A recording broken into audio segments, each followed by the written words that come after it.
Have you ever wondered, what type of bag soil should I use for my plants? We're in the Arts Nursery bagged potting soil area, and I'll give you a little bit of a hint between, or difference between, the varieties. We have the ProMix Premium Organic Vegetable and Herb Mix. If you're repotting up your little vegetable seedlings or your vegetable herbs, this is a really nice light blend that will hold in fertilizer, will hold in all the goodness for your vegetables.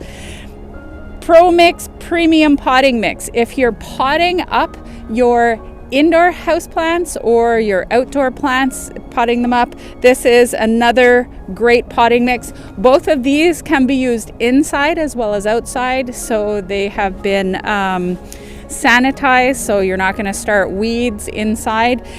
We have our Scots blend organic compost. If you need to amend your vegetable garden, this is a great soil amender. Also, if you are changing over only part of your potting soil in your planters, you can add a little bit of this to the top to really add some nutrient and water holding capacity.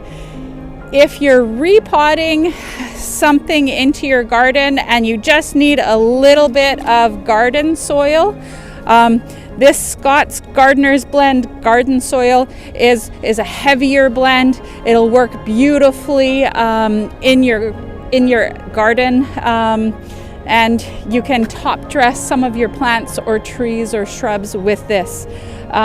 If you want a lighter mix and you want to use the Scots Gardener's Blend potting mix, this is a lighter mix for container growing. So it'll allow the water to go through. You don't want to use your garden soil in a container. It'll hold the moisture in. So this potting mix is a really nice light mix.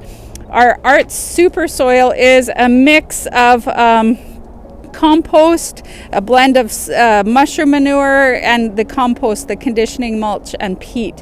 It's a great soil additive. I use it for top dressing in my garden beds. I also blend some of this into my containers too, just to increase the water holding and nutrient holding capacity. On this side, we have the coconut coir. It actually is, you can use it instead of using peat moss. So this is great. It'll hold moisture into your soil. When you're using the coconut fiber or peat moss, if you have some ethically sourced peat moss, you do want to moisten it before you add it to your soil. Otherwise, it's sort of like adding little wispy, the slightest bit of breeze, and it'll blow away. So you do want to add some moisture to your soil. Whoops. Here is our sea soil original.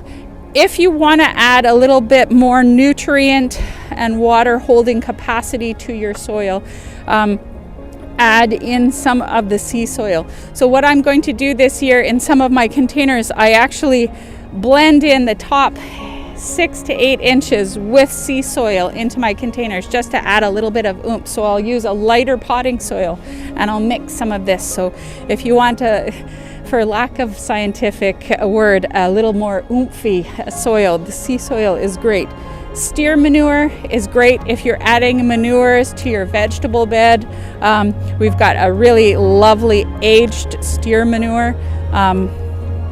It's great for your vegetable and your flower gardens. As I'm walking into this, we've got our ProMix bale. If you're doing a lot of potting up, we've got the ProMix and we've got the ProMix with biostimulant.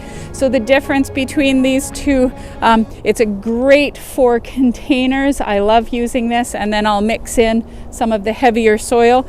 ProMix is a nice light blend. It has the Mycorrhizae, which is a naturally occurring soil fungus, and it actually is sort of like increasing the nutrient intake of plant roots. So it works with many different plants.